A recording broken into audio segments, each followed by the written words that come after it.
Hello friends, आपके अपने YouTube channel सरताज campus में आप सभी का स्वागत है। आज हम लोग इस क्लास में हिंदी पढ़ेंगे।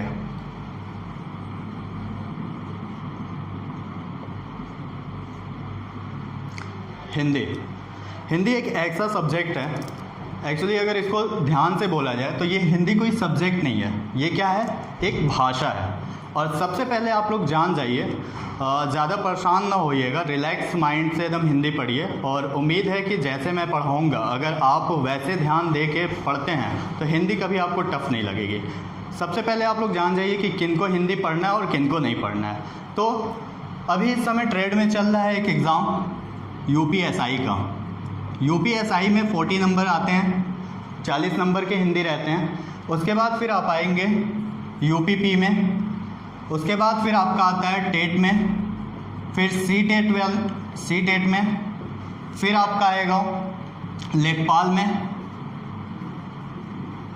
उसके बाद यूपी ट्रिपल एससी के अंतर्गत जितने भी एग्ज़ाम होते हैं सब में आपको हिंदी पूछा जाता है, ठीक है। और इसके बाद आप यूपी ट्रिपल एससी के बाद मंडी का एक एग्ज़ाम होता है, मंडी एग्ज़ाम में भी आपको हिंदी देखने को मिलेगा। तो ये रहा कि किन किन लोगों को हिंदी पढ़ना है। अब चलते हैं हम लोग कि आखिर हिंदी को सब्जेक्ट के रूप में, चूँकि ये लैंग्वेज है तो इसको सब्जेक्ट के रूप में वर्तमान समय में इतना ज़्यादा क्यों एग्ज़ाम में दिया जा रहा है, ठीक है। तो इसका कारण ये हो रहा है कि सरकार जो है या जो भी एग्ज़ाम आपका ले रहा है, जो भी आपको बुलाना चाह रहा है अपने सरकारी जॉब में, वो ये देखना चाह रहा है कि आपकी हिंदी पे कितनी पकड़ है और आप जो अपनी भाषा है, जो राजभाषा है, उसको आप कितने लेवल तक जानते हैं। तो चलिए हिंदी स्टार्ट करते हैं हम आपको। हिंदी को जानने के लिए हमें जानना होगा कि आखिर भाषा क्या होती है। हिंदी क्या है आपका? हिंदी एक भाषा है, ठीक है। और भाषा होती क्या है, अगर मैं यहाँ पे जितने बच्चे देख रहे हैं सब कमेंट करके बताइएगा हमें कि भाषा की एग्जैक्ट परिभाषा क्या होती है। उम्मीद है हमें कि 2% बच्चे ही ऐसे होंगे, जितने देख रहे हैं ओवरव्यू में 2% बच्चे ऐसे होंगे जो ही केवल इसका आंसर दे पाएंगे, बाकी सबको कुछ ना कुछ कंफ्यूजन ज़रूर होगा, ठीक है। तो इसी चीज़ को क्लियर करने के लिए मैं बताना चाहूँगा कि भाषा होती क्या है। तो चलिए इंग्लिश में इसका नाम जानते हैं आप, भाषा को इंग्लिश में लैंग्वेज कहते हैं, ठीक है। भाषा की स्टार्टिंग जब होती है तो कहा जाता है कि भाषा वह माध्यम है, भाषा वह माध्यम है जिसके द्वारा हम अपने मन के भाव तथा विचारों को आपस में आदान प्रदान करते हैं, आदान प्रदान करते हैं। एग्जैक्ट आपको बताया गया कि आखिर भाषा की एग्जैक्ट परिभाषा क्या होती है, ठीक है। तो भाषा किसे कहते हैं? तो भाषा वह माध्यम है जिसके द्वारा हम अपने मन के भाव क्या होते हैं, जो भी आपके इमोशंस होते हैं, जो भी आपके, कभी कभी आप बहुत खुश हो जाते हैं, कभी दुखी हो जाते हैं, तो वो सारी चीज़ आप जाहिर करने की कोशिश करते हैं। आप किसी न किसी ऐसे व्यक्ति को ढूंढते हैं जो आपकी भाषा जानता हो, आपका लैंग्वेज जानता हो, और उसके माध्यम से आप अपनी अभिव्यक्ति करना चाहते हैं, उस व्यक्ति से बताना चाहते हैं कि आखिर आपकी उस समय फीलिंग्स क्या है, फीलिंग्स।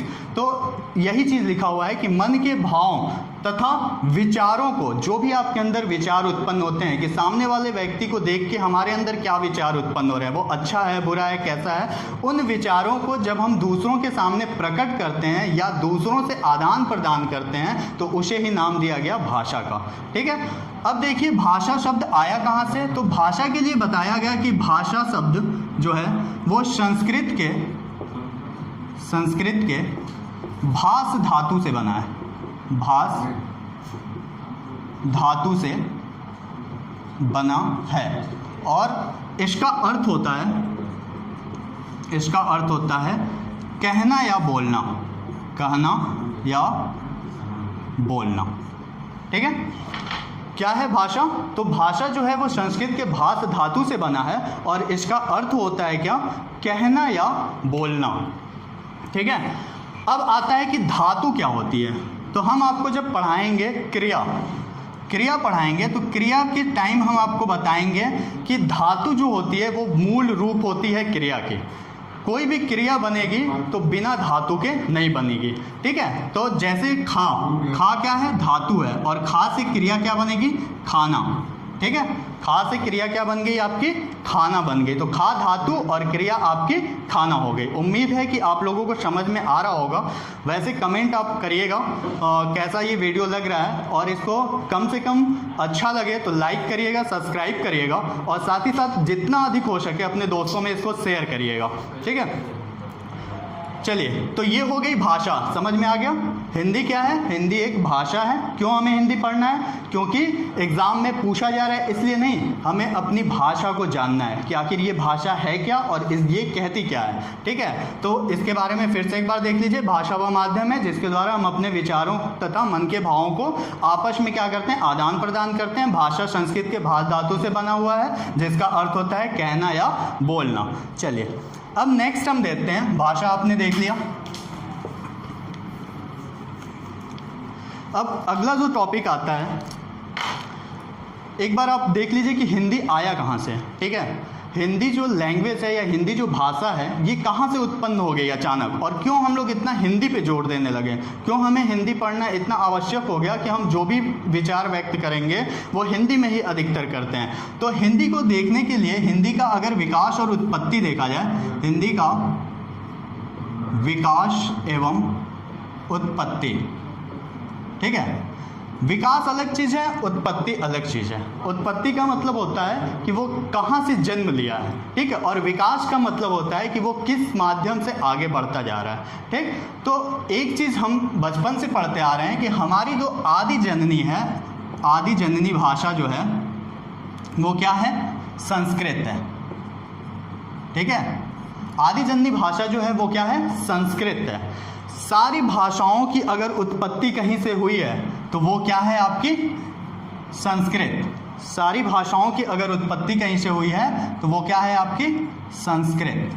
ठीक है, अब संस्कृत चूंकि ऋषि मुनियों द्वारा पढ़ा जाता था, वैदिक समय में या प्राचीन समय में ऋषि मुनि बहुत ज़्यादा इसका अध्ययन करते थे, या आप कह सकते हैं कि ये एक ब्रह्मवाणी इसको बोला गया है संस्कृत को।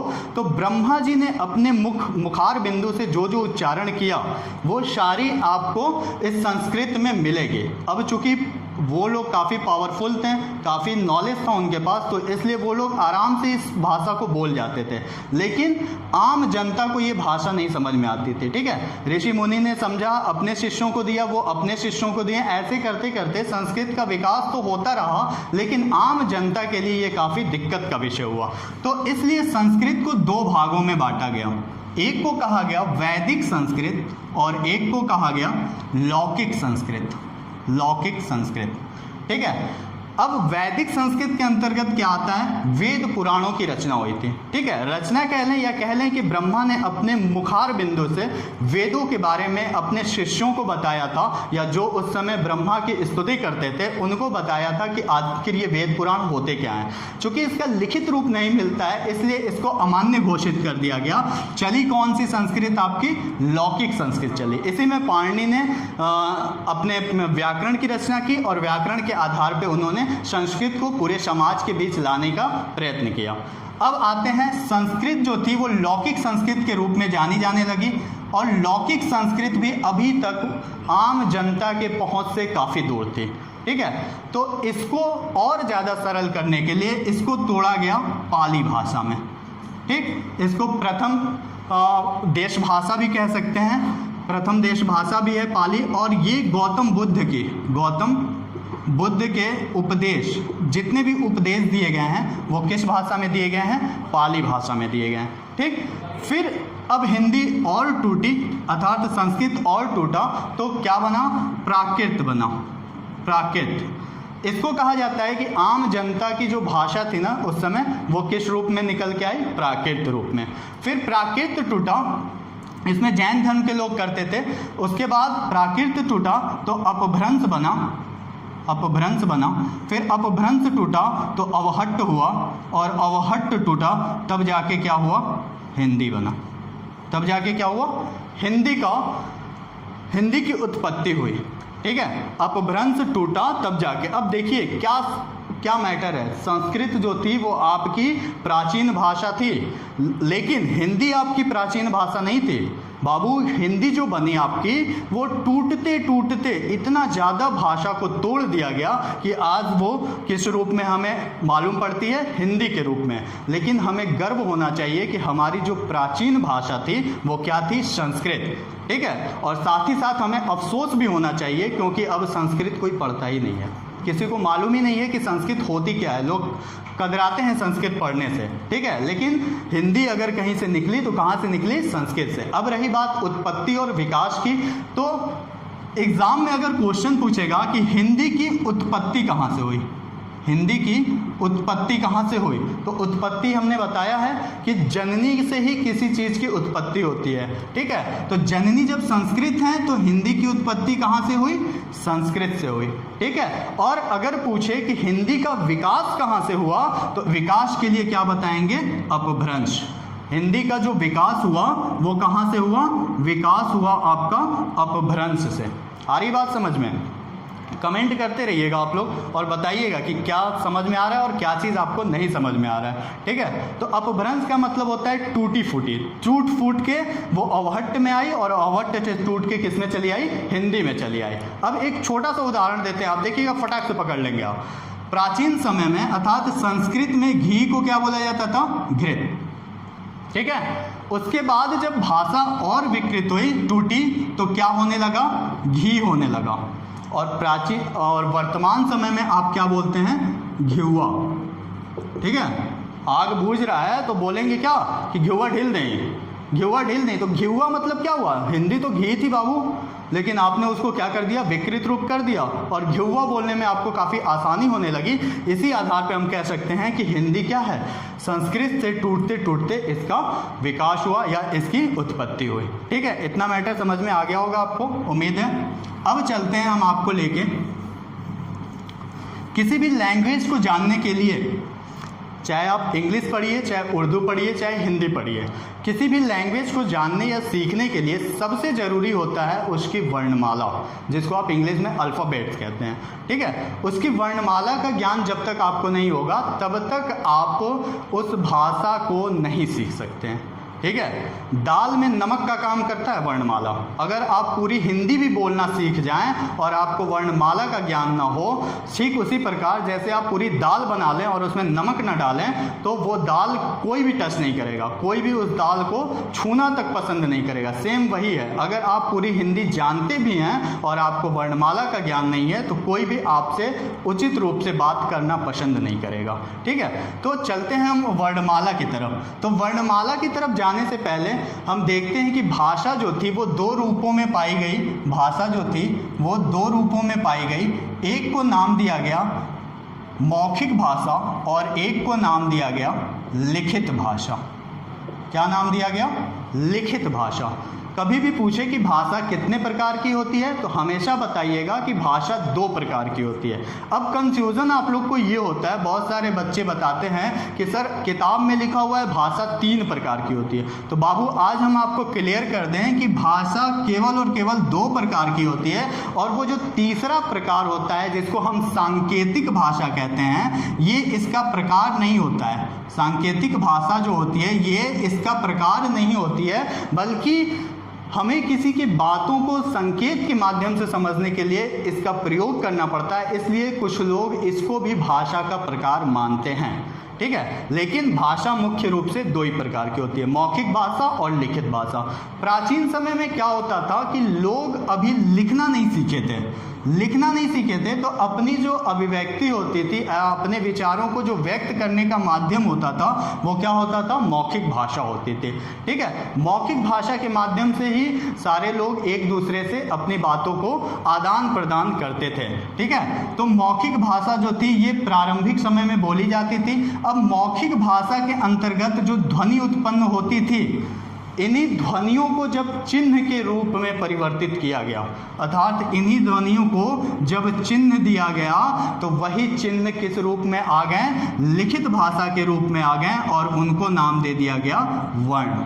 ठीक है, और वर्णों के अंतर्गत जो भी चीज़ आते हैं, जो भी अक्षर आपके आते हैं, वो सारे के सारे चिन्ह के माध्यम से ही दर्शाए जाते हैं। जैसे आपने अ लिखा, आपने क लिखा, आपने ग लिखा, ये क्या है, चिन्ह है। ये क्या चीज़ है, चिन्ह है।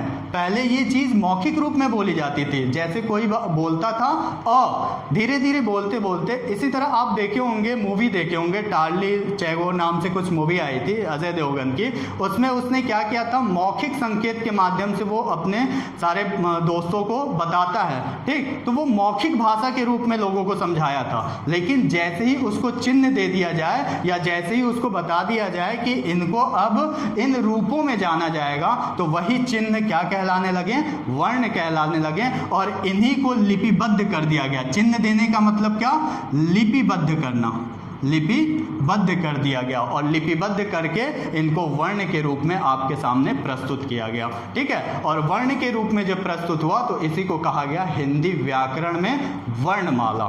ठीक है, अर्थात वर्णों का समूह, वर्णों की माला। अब चलिए देखते हैं कि वर्णमाला क्या होते हैं।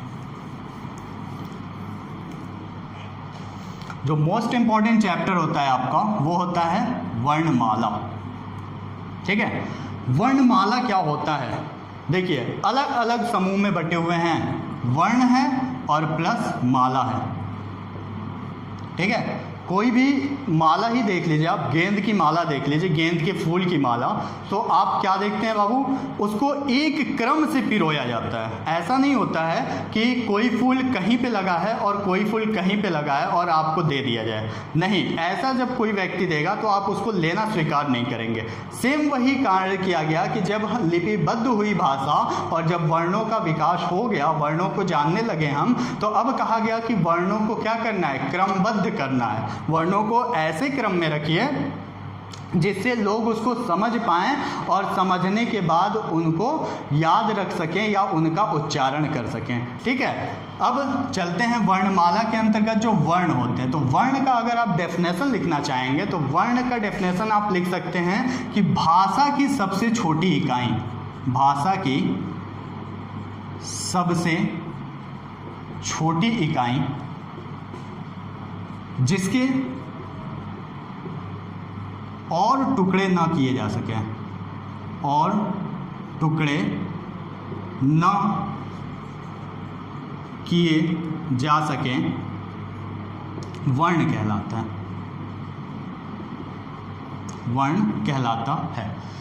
वर्णमाला के अंतर्गत आपने वर्ण को जाना, वर्ण का डेफिनेशन क्या होता है कि भाषा की सबसे छोटी इकाई जिसके और टुकड़े ना किए जा सकें, ये क्या कहलाएगा, वर्ण कहलाएगा आपका, वर्ण। अब देखिए स्टार्टिंग कहाँ से हुई थी, ध्वनि से हुई थी, मिला क्या, ध्वनि के बाद वर्ण मिला, वर्ण के बाद आया आपको अक्षर प्राप्त हुआ, अक्षर के बाद आपको शब्द मिला, अर्थात अक्षरों को जब मिलाया गया तो किसकी रचना हुई, शब्द की रचना हुई, और शब्द के बाद आपके पद बने, फिर पदबंध बने, और फिर उपवाक्य बना, और लास्ट में जाके आपको क्या प्राप्त हुआ, वाक्य की प्राप्ति हुई, वाक्य की प्राप्ति हुई। तो जो भी सेंटेंस आप बोलते हैं, जो भी वाक्य बोलते हैं बाबू, वो कहाँ तक आता है, वो उसकी जर्नी स्टार्ट होती है वर्ण से और समापन उसका जाके वाक्य पे होता है। अर्थात वर्ण से अक्षर बनेगा, अक्षर से शब्द बनेगा, शब्द से पद बनेगा, पद से पदबंध बनेगा, फिर उपवाक्य बनेगा, और तब लास्ट में जाके क्या बनता है, वाक्य बनता है। चलिए अब देखिए वर्ण और अक्षर, वर्ण और अक्षर को वर्तमान समय में कुछ लोग एक ही मानते हैं, वर्ण और अक्षर को एक ही मानते हैं, कहते हैं कि वर्णों का समूह या अक्षरों का समूह ही क्या बनाता है, शब्द का निर्माण करता है।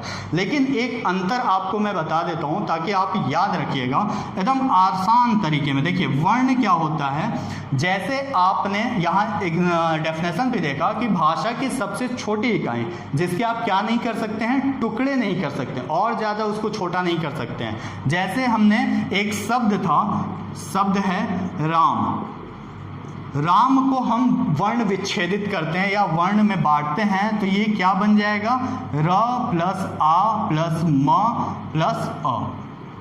ये हो गया आपका राम, र प्लस आ प्लस म और प्लस अ, ये हो गए आपके वर्ण। लेकिन यही पूछे कि अक्षर कितने हैं राम में, तो आप लेते हैं ना कि 2 अक्षर का नाम है राम, तो 2 अक्षर का नाम क्या है, रा और प्लस म। ठीक है, अब राम को वर्ण नहीं कहेंगे, क्यों नहीं कहेंगे, क्योंकि इसमें स्वर भी है और साथ ही साथ आपका व्यंजन भी है, स्वर और व्यंजन का मेल है। ठीक है, तो ये क्या है, आपका अक्षर है। लेकिन वर्ण क्या कहता है कि वर्ण ऐसी इकाई होती है भाषा की जिसके फिर और टुकड़े नहीं किए जाते। क्या आप र को और तोड़ सकते हैं छोटे में? क्या आप आ को तोड़ सकते हैं और छोटे में? क्या आप म को और छोटा कर सकते हैं? नहीं कर सकते हैं। इसीलिए कहा गया कि वर्ण क्या होती है, भाषा की सबसे छोटी इकाई होती है। चलिए, उम्मीद है कि आप लोगों को समझ में आ रहा होगा। समझ में आ रहा होगा तो लाइक करिएगा, साथ ही साथ चैनल को सब्सक्राइब भी कर दीजिए। आपका अपना ही यूट्यूब चैनल है। कोचिंग की तरफ से प्रयास यही किया जा रहा है कि लॉकडाउन के चलते आपकी जो भी पढ़ाई छूटी हुई है उसको फिर से आपके लाइन लेंथ पे लाया जाए और आपको पढ़ाई से वंचित या आपका जो मन भटका हुआ है उसको फिर से पढ़ाई की तरफ आपको अग्रसित किया जाए। ठीक है, तो आइए हम देखते हैं कि वर्णमाला के अंतर्गत वर्णों के कितने समूह होते हैं। तो कहा गया कि हिंदी वर्णमाला में जो वर्ण होते हैं उनको समझने के लिए 2 भागों में बांट दिया गया। एक को नाम दिया गया स्वर का और एक को नाम दिया गया व्यंजन का। ठीक है, एक को नाम दिया गया स्वर और एक को नाम दिया गया व्यंजन।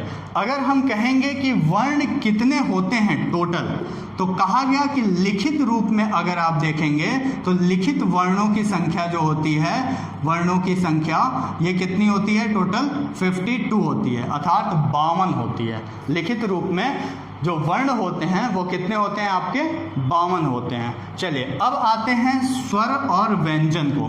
वर्णों को बांटा गया 2 भागों में, एक को नाम दिया गया स्वर और दूसरे को नाम दिया गया क्या, व्यंजन।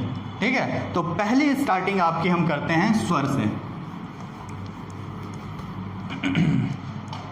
स्वर क्या होता है, देखिए बाबू, अगर आपको याद होगा तो अच्छी बात है, नहीं याद होगा तो जो बचपन में आपको याद कराया जाता था अ से लेके अंगा तक, वहाँ टीचर ये नहीं बताता था कि इसको याद करना क्यों ज़रूरी है, वहाँ रटवा दिया जाता था बच्चों को। और वही रटने की वजह से आप वर्तमान समय में उन चीज़ों को भूलते चले गए हैं। ठीक है, तो फिर से हम उन्हीं चीज़ों को आपको ध्यान में रखेंगे। शायद इसमें कुछ लोगों को हंसी भी आए कि हम अ से अंगा और क से ज्ञ पढ़ेंगे, लेकिन ये अफसोस की बात है कि पढ़ेंगे तो हम, लेकिन हमें उसका नॉलेज नहीं है। ठीक है, तो आज हम जो क्लास लेंगे वर्णमाला की, उसमें आपको डिटेल में पढ़ाया जाएगा कि आखिर आपको उसको रटना नहीं है बल्कि उसको समझना है। और आपको विश्वास दिलाता हूँ मैं कि कोई भी एग्ज़ाम हो जाए आपका, 3 से 4 नंबर के जरूर आते हैं वर्णमाला से आपके एग्ज़ाम में क्वेश्चन। तो बहुत ही इम्पॉर्टेंट चैप्टर है और बहुत बच्चों की ये शिकायत ही समझ लीजिए, शिकायत रहती है कि सर हम कितना हूँ पढ़ते हैं वर्णमाला को, कितना हूँ रटते हैं, लेकिन एग्ज़ाम में जाके गलत कराते हैं। तो बाबू, सबसे बड़ी दिक्कत ये होती है ना बच्चों की कि बच्चे किसी भी चीज़ को फटाक से रट लेने में आसानी समझते हैं। लेकिन कभी ध्यान दीजिएगा, अभी हम बताने जा रहे हैं स्वर क्या होता है। अगर आप इससे पहले नहीं पढ़े होंगे तो देखिएगा, अगर इसको आप समझ के पढ़ लेना तो जीवन पर्यंत ये आपको याद रहने वाला है। फिर कोई बच्चा या आपकी आने वाली पीढ़ी कभी भी आपसे पूछेगी कि क्या आपको अ से अंगा याद है, या फिर आप उसको डिफाइन करिए कि ये होता क्या है, क्यों हमें पढ़ना है, तो आप तुरंत उसको बताएंगे और आज की क्लास शायद आप उस समय याद रखेंगे। चलिए, स्वर को देखते हैं कि ये कितने होते हैं। तो अगर देखा जाए तो अ से स्टार्ट होता है, अ, आ, छोटी, बड़ी, छोटाऊँ, बड़ाऊँ, ऋषि, एड़ी, ऐनक, ओखली, औरत, अंग और अ। आप ही की भाषा में बोल रहा हूँ मैं, अंग और अ, यही आप पढ़ते चले आए हैं बचपन से। ठीक है, अब ये हो गया आपका अ से लेके अंग तक पूरे क्या हो गए आपके स्वर हो गए। तो कभी भी पूछे कि स्वर कुल कितने होते हैं तो इनकी संख्या क्या बताएंगे 13 होते हैं। ध्यान से देखिएगा, यहाँ पे बहुत बच्चे क्वेश्चन गलती करते हैं इस चीज़ को समझने में। स्वर की जब कुल संख्या पूछेगा तो 13 बताएंगे।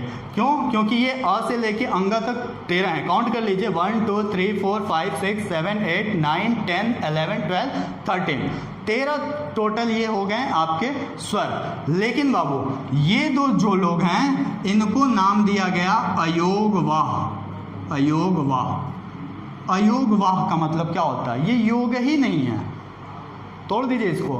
अयोगवाह अर्थात इनका निर्वहन ही नहीं हो सकता, इनका प्रवाह ही नहीं हो सकता है, ये किसी के योग्य नहीं है। अब किसके योग्य नहीं है? अब ये तो यहाँ शादी विवाह का तो मैटर है नहीं कि लड़के ने लड़की को देखा और कहा योग्य नहीं है। यहाँ ये बताना चाह रहा है कि ये जो अंग और अ है ये न तो स्वर के लायक हैं और न तो व्यंजन के लायक हैं। अर्थात इनको न तो स्वर में रखा जाएगा न तो व्यंजन में रखा जाएगा। क्लास के 2 छठे बदमाश बच्चे हैं, ठीक है।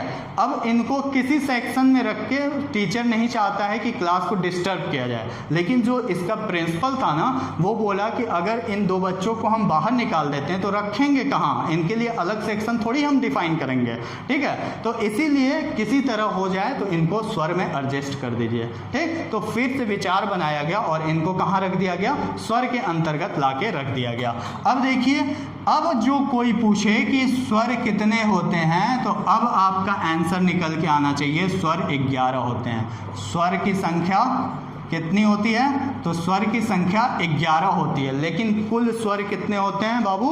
तो कुल स्वर 13 होते हैं, ठीक है। उम्मीद है कि यहाँ तक आपको समझ में आ रहा होगा, बिल्कुल आराम से। और जो भी नहीं समझ में आए तुरंत कमेंट करिएगा और तुरंत हमसे पूछ लीजिएगा, उसी टाइम आपके कमेंट का तुरंत रिप्लाई दिया जाएगा। चलिए फिर आते हैं हम इनको कि आखिर ये क्रम ऐसे ही क्यों रखा गया? क्यों अ के बाद आ आया, क्यों ई आया, फिर बड़ी ई आया, अर्थात जिसको दीर्घ ई कहते हैं, क्यों ऊ आया, फिर ऊ आया, ठीक है। क्यों इसी क्रम में रखा गया? तो कहा जाता है कि जब हम स्वरों को उनके उच्चारण के आधार पर बांटते हैं, उच्चारण के आधार पर बांटा गया तो उनको बताया गया कि सबसे पहले हम स्थान देंगे किसको? अ और आ को, ठीक है। अ और आ को उच्चारण स्थान में पहला स्थान देने का मतलब था कि इनका उच्चारण स्थान क्या है?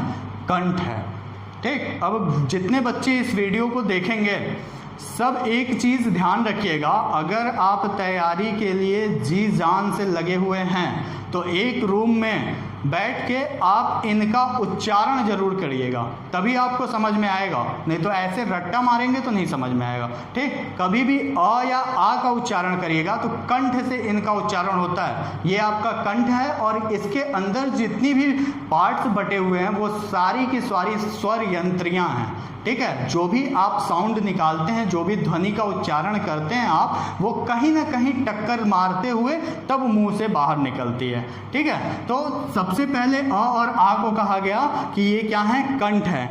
ई और ई जो थी वो क्या थी? तालु। ऊ और ऊ जो है वो क्या है? ओष्ठ है। री जो है इसका उच्चारण मूर्धन्य या मूर्धा, मूर्धन्य या मूर्धा से होता है, ठीक है। बात को समझिएगा। अ और आ कह सकते हैं, अ छोटा भाई, आ क्या है? बड़ा भाई है, ठीक है। अब अ और आ का उच्चारण कहाँ से हो रहा है? कंठ से हो रहा है। अब एक ही बिरादरी के हैं, एक ही खानदान के हैं तो एक ही जगह से उच्चारण होगा ना, तो इनका कंठ से हो रहा है। ई और ई छोटे और बड़े दोनों का उच्चारण तालु से। ऊ और ऊ छोटे बड़े दोनों का उच्चारण ओष्ठ से। ऊ ऊ बोलिए, ओष्ठ आपका जो है ना वो गोल हो जाएगा, तो ऊ ऊ का उच्चारण कहाँ से हो रहा है? ओष्ठ से हो रहा है। री का उच्चारण मूर्धन्य से अर्थात मूर्धा से हो रहा है। अब मैटर फंसेगा इन चारों में। बहुत क्वेश्चन गलती करके आते हैं बच्चे, ये बात ध्यान रखिएगा। इन दोनों का जब नामकरण करने की बात आती है तो क्वेश्चन बहुत सारे बच्चों का गलत हो जाता है। क्यों गलत हो जाता है? क्योंकि बच्चे रट्टा मार के जाते हैं, और रट्टा मारेंगे तो भैया गलत तो होगा ही, इतना तो क्लियर है। तो इसको समझिएगा। जब इसको नामकरण करने की बात आई तो कहा गया कि अब जो स्वर हैं वो 2 रूपों में बट जाएंगे। अब स्वर को क्या किया गया?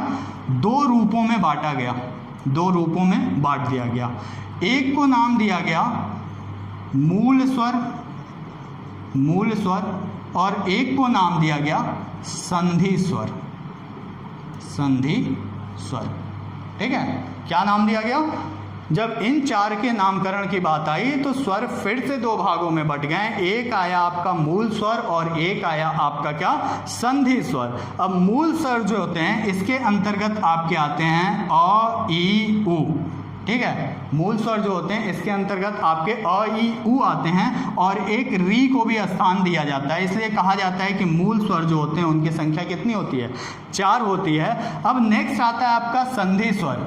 संधि स्वर के अंतर्गत जब इनको बांटा गया तो फिर से इनको दो भागों में तोड़ा गया। एक का नाम आया मूल संधि स्वर, मूल संधि स्वर, और एक को कहा गया संयुक्त संधि स्वर, संयुक्त संधि स्वर, ठीक है। इतना समझ में आई बाबू बात? चलिए अब इस चीज़ को इरेज करता हूँ मैं। इतना तो आप समझ लिए हैं, या फिर यहाँ पे आपको समझाने की कोशिश करता हूँ, ध्यान दीजिएगा इसी पार्ट को। इतना देखिएगा, ये 4 चीज़ों को बांटना था हमें, नामकरण करना है। 2 भागों में स्वर फिर से बट गया, एक मूल स्वर हो गया, एक संधि स्वर हो गया। मूल स्वर जो होते हैं वो अ, ई, उ हुए। मुख्य रूप से इन्हीं 3 को माना जाता है मूल स्वर अ, ई, उ के अंतर्गत, ठीक है। उसके बाद री को अलग से रखा गया इसमें। उसके बाद आते हैं आपके संधि स्वर। संधि स्वर फिर 2 भागों में बटे, एक को बोला गया मूल संधि स्वर और एक को बोला गया संयुक्त संधि स्वर। अब इसी चीज़ को हम डिफाइन करते हैं आपको ऊपर कि मूल संधि स्वर क्या होते हैं और संयुक्त संधि स्वर क्या होते हैं। तो देखिएगा, मूल संधि स्वर, मूल संधि स्वर, और यहां हो गए आपके संयुक्त संधि स्वर, ठीक है। मूल संधि स्वर के अंतर्गत आपका आया, जैसे मूल स्वर थे आपके अ, ई, उ, तो अ और अ मिला तो क्या बना दिया आपका? आ बना दिया। ई और ई मिला तो क्या बना दिया आपका? दीर्घ ई बना दिया। उ और उ मिला तो क्या बना दिया आपका? दीर्घ उ बना दिया, ठीक है। अब री जो था, री से मिला तो ये कोई दीर्घ नहीं बनाया, बल्कि री का री ही हो गया, क्योंकि री का हिंदी में दीर्घ नहीं होता है, ठीक है। चलिए अब ये हुआ आपका मूल संधि स्वर। अब आ जाइए आप संयुक्त संधि स्वर। तो जो 4 चीज़ें हम आपको नामकरण के रूप में बताने जा रहे थे वही आते हैं आपको यहाँ पे चारों लोग, जिनमें से होता है ए, ऐ, ओ और औ। इन्हीं को नाम दिया गया संयुक्त संधि स्वर, ठीक है। अब एग्जाम में डायरेक्ट भी पूछ सकता है आपसे कि संयुक्त संधि स्वरों की संख्या कितनी होती है? क्या बताएंगे? संयुक्त संधि स्वरों की संख्या 4 होती है। कौन कौन से होते हैं? ए, ऐ, ओ, औ, ठीक है। अब देखिए इनके नामकरण को हम लोग देखना चाह रहे थे, तो नामकरण करने के लिए अ, ए जो था ये बना है अ धन ई से, ठीक है। अ और ई मिला तो ए का निर्माण किया। फिर जब अ में ए निकाल दिया, ये ए जो बना था, ये जब ए मिला अ के साथ तो ए का निर्माण कर दिया, ठीक है। अ धन ए मिलके क्या बनाया? ए बनाया। उसी तरह ओ जो था वो किससे मिला? अ धन उ से मिला तो बना ओ। और सेम वही था कि जब अ बनाना था तो क्या किया हमने? अ धन ओ को मिला दिया तो बन गया ये क्या? औ। आ रही बात समझ में? फिर से देखिएगा, जब ए का निर्माण करना था तो किन दोनों लोगों को, किन 2 स्वरों को मिलाया गया? अ और ई को, इसीलिए इसका नाम पड़ा संयुक्त, ठीक है। 2 लोगों को मिला के जब इनको युक्त किया गया, बनाया गया, तो ये क्या बने? एक अलग से अपना स्वर का निर्माण किए। तो अ और ई मिलके बना दिए ए।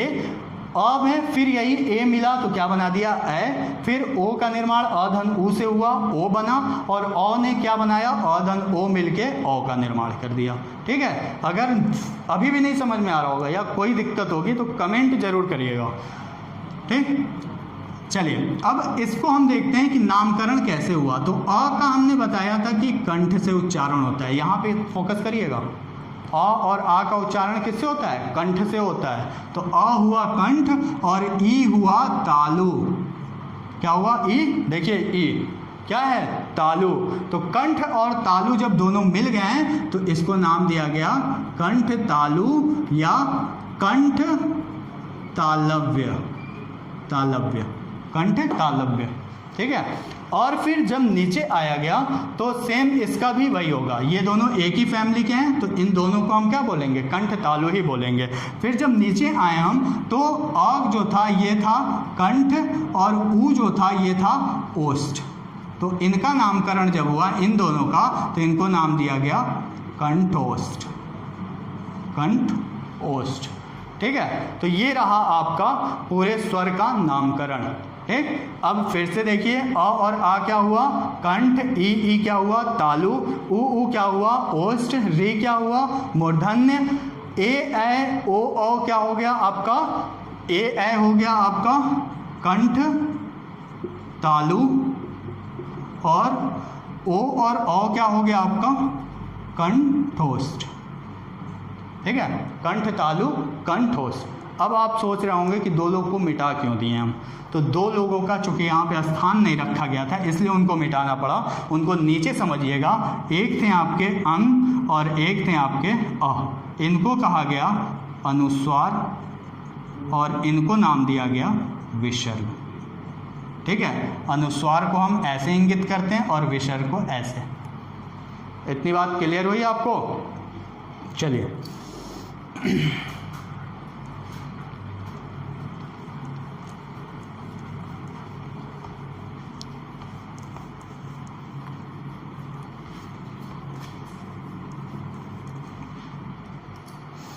अब आते हैं मात्रा या उच्चारण में लगने वाले समय के आधार पर। मात्रा या उच्चारण में लगने वाले समय के आधार पर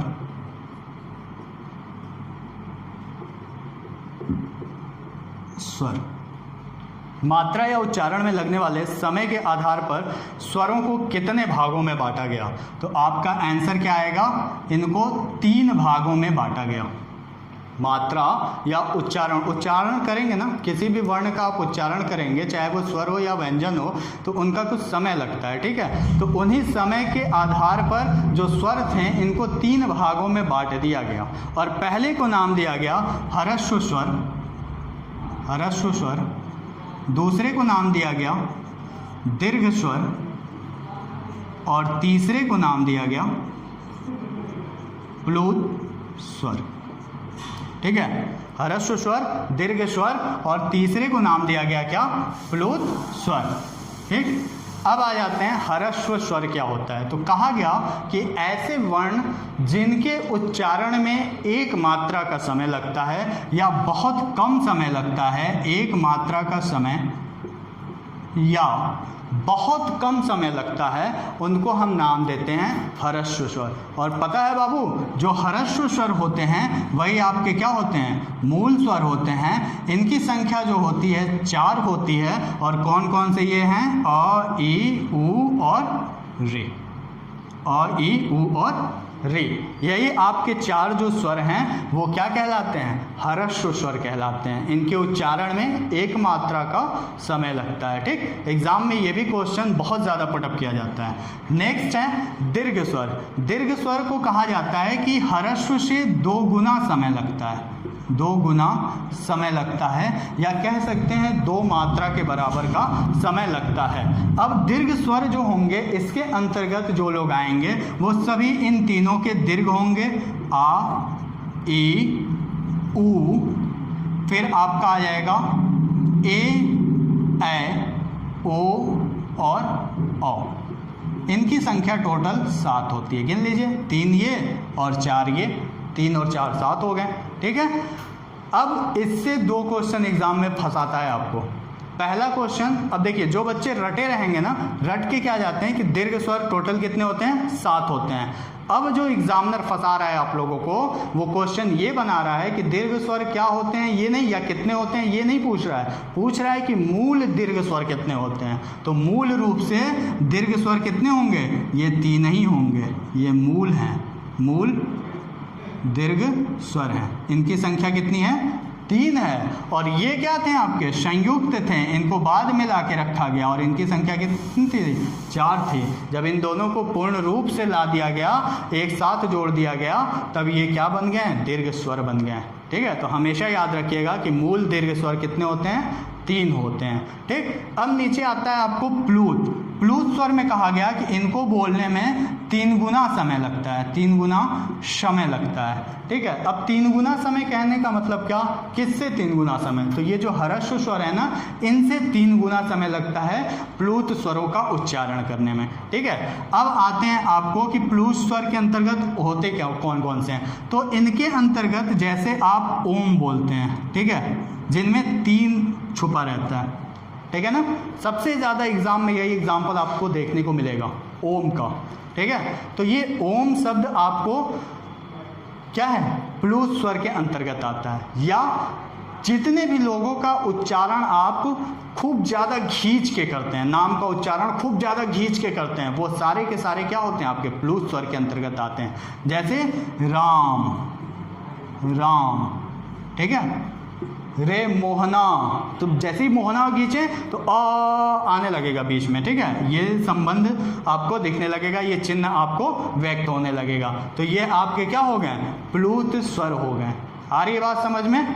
अब जिनको यहाँ तक नहीं समझ में आया होगा वो हमें कमेंट करेंगे, ठीक है, कि क्या चीज़ नहीं समझ में आया आपको और किन किन चीज़ों में आपको बहुत ज़्यादा दिक्कत हो रही है या किन चीज़ों को आपको रटने की आवश्यकता हो रही है।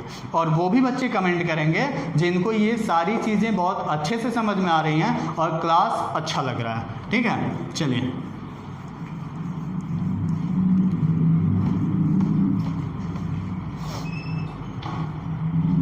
अब इसके बाद आता है आपका नेक्स्ट बताया गया कि आपने मात्रा या उच्चारण के आधार पे तो देख लिया स्वर को।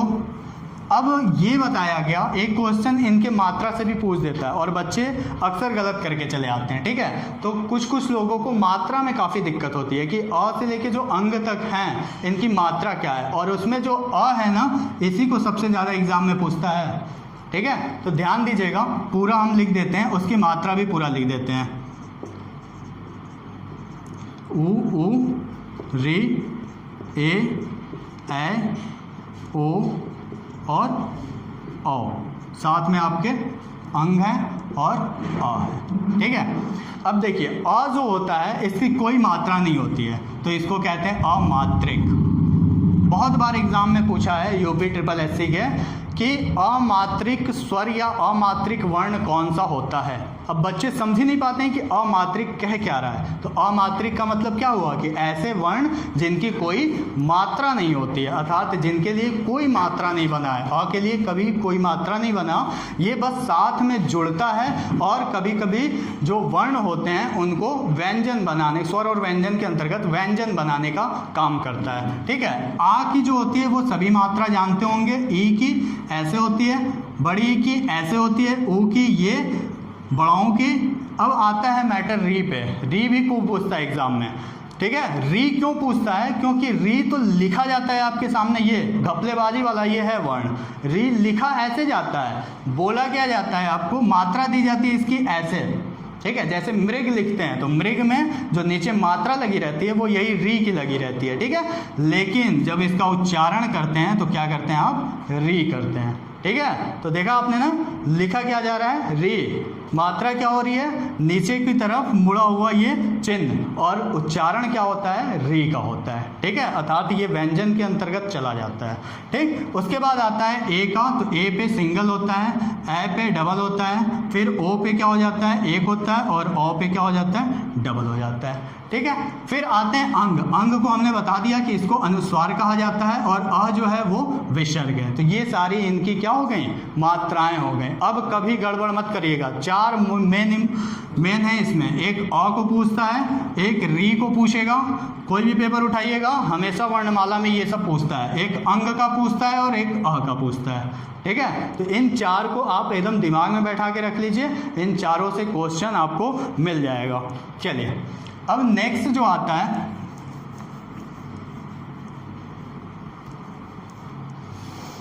अब आता है जिह्वा के आधार पे। जीव के प्रयोग के आधार पे, ठीक है, जीव के प्रयोग के आधार पर स्वर। ठीक, अब सोचेंगे कि ये क्या मैटर हो गया। अब जीव के प्रयोग के आधार पे कैसे स्वर को बांटा गया। ठीक, तो जीव के स्वर के आधार पे, जीव के स्वर के आधार पे क्या हो जाता है, इनको 3 भागों में बांटा गया है। ठीक है, जीव के या जिह्वा के उच्चारण के आधार पे कह सकते हैं, जिह्वा के द्वारा उच्चारण के आधार पे इनको कितने भागों में बांटा गया, 3 भागों में बांटा गया। ठीक है, जिनमें से पहला नाम आता है अग्र, दूसरा होता है मध्य और तीसरा क्या होता है आपका पश्च।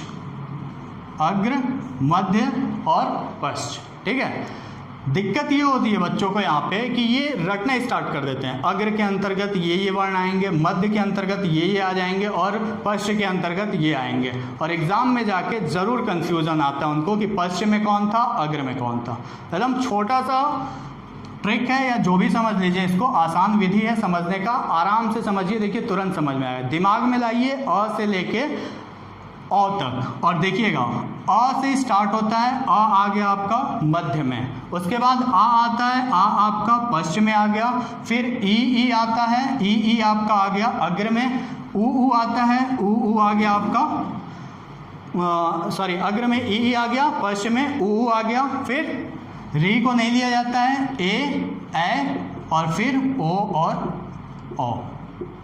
अब कमेंट करके बताइएगा, क्या आप कभी इस चीज़ को भूल पाएंगे कि अग्र के अंतर्गत कौन आते हैं, मध्य के अंतर्गत और पश्च के अंतर्गत। जहां भी पूछे तुरंत इस चीज़ को आप दिमाग में नोट करिए कि मध्य में क्या होता है, केवल और केवल एक होता है अ। ठीक है, और पश्च में क्या होता है या अग्र में क्या होता है, तो देखिए आपको फिर से याद दिला देता हूँ।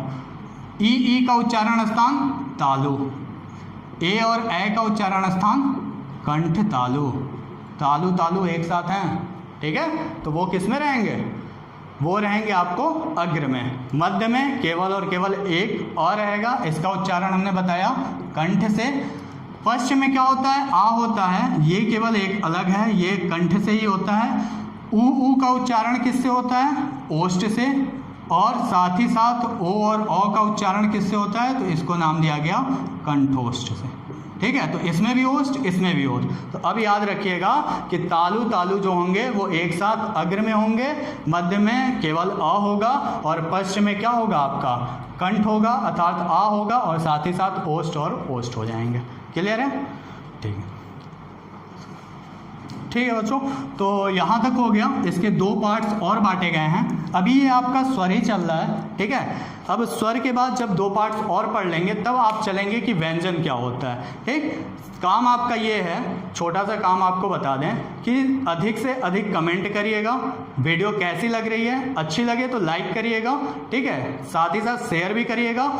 ठीक, आपका अपना ही यूट्यूब चैनल है, नाम इसका क्या है, सरताज कोचिंग कैंपस। ठीक है ना, तो हमेशा इसको लोगों के बीच ज़्यादा से ज़्यादा शेयर करिएगा, ताकि वो बच्चे वंचित ना हो जाएं जो इस कैंपस से पहले से जुड़े हुए थे, क्योंकि सबको मालूम नहीं चल पाता है। तो आपके जितने भी फ्रेंड्स होंगे उनको बताने की कोशिश करिएगा, और कमेंट के माध्यम से बताइएगा। और साथ ही साथ एक नोटिस और, कौन बच्चा किस एग्ज़ाम का प्रिपरेशन कर रहा है वो कमेंट में लिख के ज़रूर बताएगा कि हिंदी कौन कौन पढ़ना चाहते हैं और किनके सब्जेक्ट में, किनके सिलेबस में हिंदी सब्जेक्ट है। ठीक है, ठीक है, तो आज के लिए इतना ही। Thank you.